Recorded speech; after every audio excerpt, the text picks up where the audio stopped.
दोस्तों नमस्कार। क्या आपने कभी गौर किया है कि दो लोग एक ही जैसा खाना खाते हैं लेकिन एक स्वस्थ रहता है और दूसरा बीमार।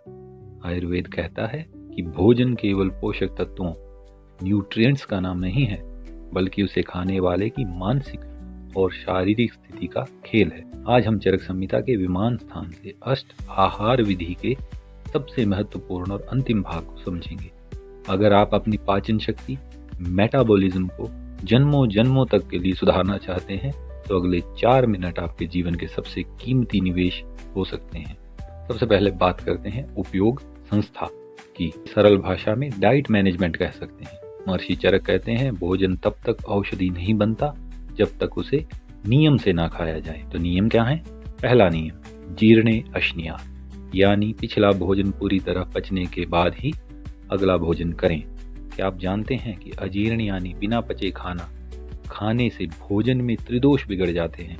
यही वह जड़ है जहां से शुगर, बीपी और पेट के रोग उत्पन्न होते हैं। इसीलिए खाने के समय का अनुशासन ही असली स्वास्थ्य है।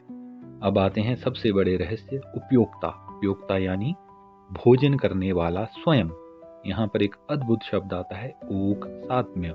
इसका अर्थ है हर व्यक्ति की अपनी अभ्यास की शक्ति अलग होती है। किसी को दूध पचता है तो किसी को दूध पीने से पेट में गैस या लूज मोशन लग जाते हैं। किसी को ठंडा पानी सूट करता है तो किसी को गर्म पानी सूट करता है। आयुर्वेद कहता है कि अंधे होकर किसी भी डाइट को कॉपी न करें, अपने देह को पहचानें। जो भोजन आपके शरीर को साथ में यानी अनुकूल लगे वही आपके लिए अमृत है। उपयोक्ता को अपनी भूख और बल के अनुसार ही मात्रा तय करनी चाहिए। वीडियो के अंत में श्लोक नंबर 23 पर ध्यान दें। यहाँ लिखा हुआ है येषां विशेषाः शुभाशुभ फलाः भवन्ति। अगर आप इन 8 नियमों प्रकृति, करण, संयोग, राशि, देश काल, उपयोग संस्था और उपयोक्ता को बुद्धिपूर्वक अपनाते हैं तो फल शुभ यानी दीर्घायु और निरोग शरीर देने वाले होंगे।